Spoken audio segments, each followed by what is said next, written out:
Hey guys, how's it going? It's Al, DraftKings Week 14. I have 5 players that are under 5% that we're going to talk about that I think you should be considering for your tournament lineups. It's an 11-game slate. Looks like it's going to be a pretty fun one, and my cheat sheet is posted for the Week 14 NFL DFS main slate on DraftKings at smizzle.tv/Discord. You can become a service subscriber in the Discord. It's $5 a month. You can also get access, same permissions in Discord for Discord subscribers and YouTube channel members. Go to smizzle.tv/join, same price, $5 a month. You do have to jump through some hoops in Discord to link your Discord to the same email that you use here on YouTube. So it's easier to just subscribe in the Discord. But if you wanted to become a channel member on YouTube and then use that, you are more than welcome to. Plenty of members in there already, 10,000 plus people in our Discord. So go check out the weekly cheat sheet. Thank you guys for being here. Drop a like on the video, subscribe to the channel, ring the notifications bell, and let's go. He's a legend. The Smiz Gang Listener League is posted for Week 14. You have to go to smizzle.tv/links. Best tournament that exists on DraftKings. The links to everything that I do are in there. The Listener League, the Discord, all my socials, Twitter, Instagram, TikTok, everything exists in the Discord or in the link tree. So make sure you go to smizzle.tv/links. And I'll shout out the top 10 finishers every single Monday on the Al Smizzle Fantasy Football channel. So good luck. Hope that you can finish in the top 10 and get your shout out on Monday on the recap video. Let's head over and take a look at who our players are in the top 5 under 5. And I do need to apologize a little bit for the condition of my voice. Been fighting a cold for a couple of weeks. I'm left with this cough. So I've got a cough drop in my mouth constantly for the videos on the Lineup Builder show and on this show. We're going to go through the 5 guys that we have here. Go build an underdog pick'em card, as well as go and look at Fantasy Labs and how to integrate these guys into your 150 lineups. Jerome Ford is 5,500. Now, last week you saw a downtick in snaps, but he has exceeded his fantasy expectation each of the last 5 weeks.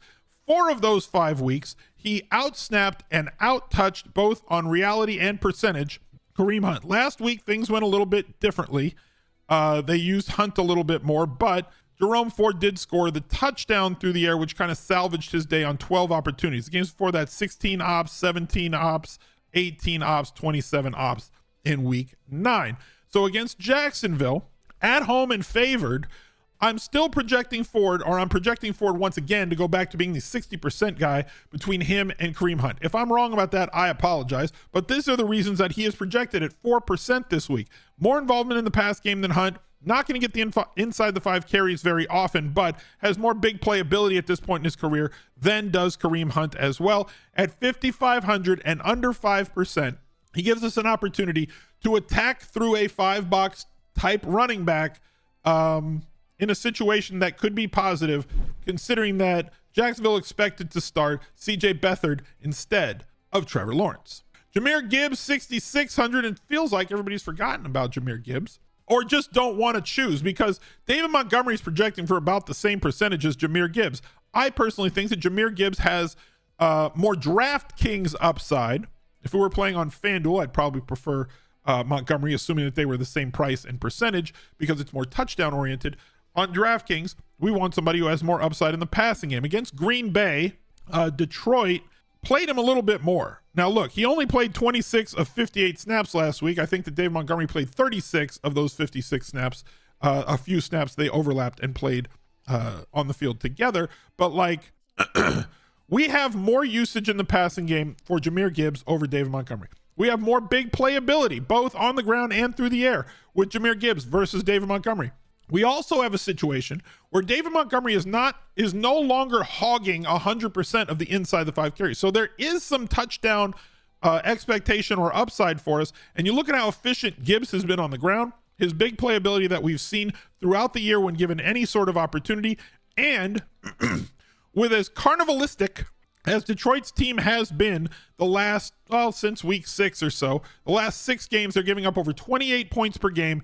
Chicago should push them. They should be in a situation on the road where they're going to be forced to throw and score touchdowns against this Chicago team, assuming that Chicago's play calling is what we expect it to be. Detroit's defense has not been super stellar, and there aren't that many winning options in the passing game for Detroit outside of Laporta, or Paporta, as our Discord calls him, because I misspelled his name on the cheat sheet one week, or Amon-Ra St. Brown. Jamison Williams seems like to be a one-trick pony, just downfield throws or jet sweeps. He's a high draft equity Mecole Hardman at this point. Josh Reynolds is nice, but not thrilling. So you're left with Jamir Gibbs being the third most dynamic option in this passing game, projecting at 3% owned.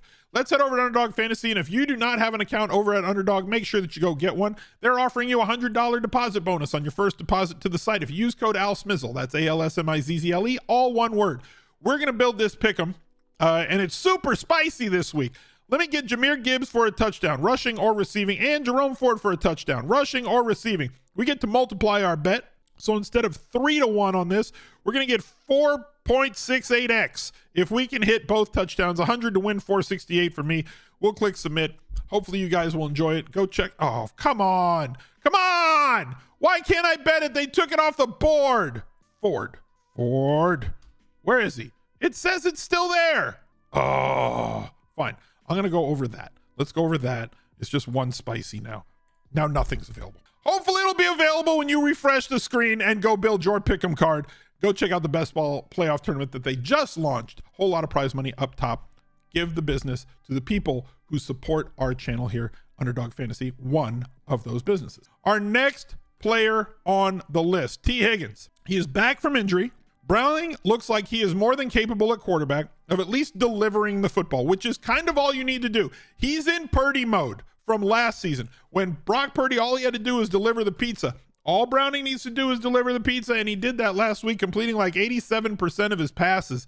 A lot of those went to Jamar Chase. Now, Indianapolis has been another carnival team for us, a team that has an offense that is tough to stop and can't really stop anybody that's playing against them. So we get games where there's like 50 plus real life points, 60 plus real life points. And if Cincinnati can be as efficient against Indy as they were against Jacksonville last week with 65 total points in the game, I'm going to assume that T. Higgins is going to get more than 3 targets, and he is right now projecting at less than 1% owned across the 4 sites that we aggregate at 5,900. So while everybody looks towards Jamar Chase, and rightfully so, because Jamar Chase is awesome and really underpriced versus what he is able to do based on the narrative that Joe Burrow's out, so Jamar Chase is no longer a top option. He showed in that game against Jacksonville that he remains that. Well, I also don't think that T. Higgins is going to continue to just be fed 3 targets. I think that we're looking at 6, 7, or 8 targets for T. Higgins on a most week basis. And with that sort of service and the big playability that he has at this percentage, using him as a part of a secondary stack, a second player in a double stack with Browning, it's very easy to get different with T. Higgins in your lineup, especially considering the chalk that's on the Indianapolis side with Zach Moss and Pittman. Noah Brown is in an interesting situation. Tank Dell is out for the year, unfortunately, because the Texans used him as an inside the tackle blocker on a goal to go situation, and he's like 5'2" wearing Timberlands, which is probably a mistake. They did it, broke his leg. So now, not a great game environment for Houston. They have a really low total in this one, much lower than before. We also have a fail game last week from Noah Brown with 2 targets and nothing else against Denver. This is the second week in a row that they're going to be facing a shutdown corner. Now, Nico went nuts last week against Denver. He did not draw Patrick Surtain on all of his routes, and he went nuclear, especially early in the game when Tank Dell was still in. Now, the Texans do not have the amount of volume of great route running wide receivers who can win at different levels. And that combination has been very, very difficult to deal with for opposing teams. And it's one of the reasons, not the only reason, that CJ Stroud has been able to be as successful as he has. The Texans have a multitude of wide receivers, but now, and quality at tight end with Dalton Schultz all year and then Brevin Jordan backing him up. So with Nico Collins living on Sauce Island this weekend and Noah Brown running a lot of routes from the slot, which is very tough to deny targets and targets that are easily converted into receptions, his price point is 5,000 and 1% played this week. Makes for a solid one-off play. I don't know that you need to correlate them, but you can. There's a couple of players on the Jets side, whether it's a secondary stack. I'm not sure that you want to game stack a game with a total under 35, but like Wilson looks like a solid value to use as a secondary stack with Noah Brown. Bryce can break a touchdown anytime. Also not super expensive, makes for a good secondary stack option. And to bring down the cumulative and product ownership of your lineups, utilizing Noah Brown at 1% seems pretty solid. Our last player, the headline game of the day, is the Chiefs against the Buffalo Bills. Now look, 2 seasons ago, that game went absolutely nuclear in the playoffs with like 28 points scored in the last 90 seconds of the game. It was amazing. It was probably the best ending of any game that I've ever watched. And Steph Diggs has been known to have a good game here or there. Now his percentage is down for a few reasons. 1, the price. 2, the matchup against Kansas City is not great, considering that Kansas City's number 1 cornerback has done nothing but shut down opposing number 1s all year long. But Steph Diggs seems like, with his route running and everything else, a matchup proof wide receiver. Yes, he did not have a good game against the Jets, but that was a game that they throttled him, didn't really need to utilize him. In week 1 against the Jets, when he was on Sauce Island, 10 catches on 13 targets. He has also faced everybody's number 1 week in and week out for every single year that he has been on the Bills, and he's posted monstrous games. Now, if we want to get on the Josh Allen doubles, where we know that Josh Allen has the ability to put up 30, 35, 40 plus DraftKings points in a week, the best time to be on those Josh Allen doubles, because that 30 plus point game can happen at any time. The best time to be on that is when everybody else isn't. Considering that Josh Allen doesn't need matchup to go for 35 plus. And if Josh Allen does go for 35 plus, then Steph Diggs is probably going to eat.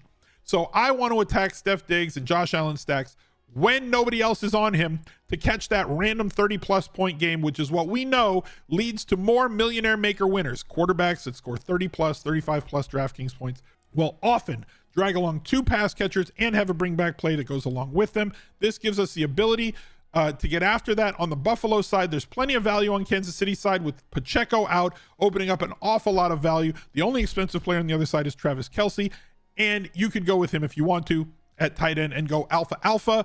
But there's plenty of ways that you could make the Josh Allen, Steph Diggs, secondary Bills player, and somebody on Kansas City work very easily. Let's head over to Fantasy Labs, and if you do not have an account over at Fantasy Labs, go to smizzle.tv/labs with an uppercase L. The best value they have is the 6-month subscription that includes NFL, college football, NBA, golf, NHL, all in season right now, as well as MLB when that starts up in April, MMA, NASCAR, great projections, and a lineup builder for all of those sports for one low price. So go check that out if you are somebody who plays more than just NFL over at Fantasy Labs. Here's where I start with all my rules. We also build a custom rule to make sure that every lineup has at least 1 running back or wide receiver that's less than 12%. And if you want to know how can I integrate these 5 players in, you can build a simple rule that says make at least 1 of these 5 players that we highlighted end up in at every one of your lineups. We're going to click generate and build us 150 lineups. Just realize that you have to do more with your correlations, your combinations, your allocations to make sure you get the lineups that you want. It's not as simple as go to Fantasy Labs, click the green button, and just start printing money. So be careful with how you enter these games. If you're not somebody who's going to enter like the Millionaire Maker at $20 every week, there's plenty of contests like the Mini Max, which you can get into for $75 with $15,000 up top and find out if you're the next great mass multi-entry player on DraftKings. So thank you guys for watching. Good luck to you this weekend. Look out for another video right there. He's a legend.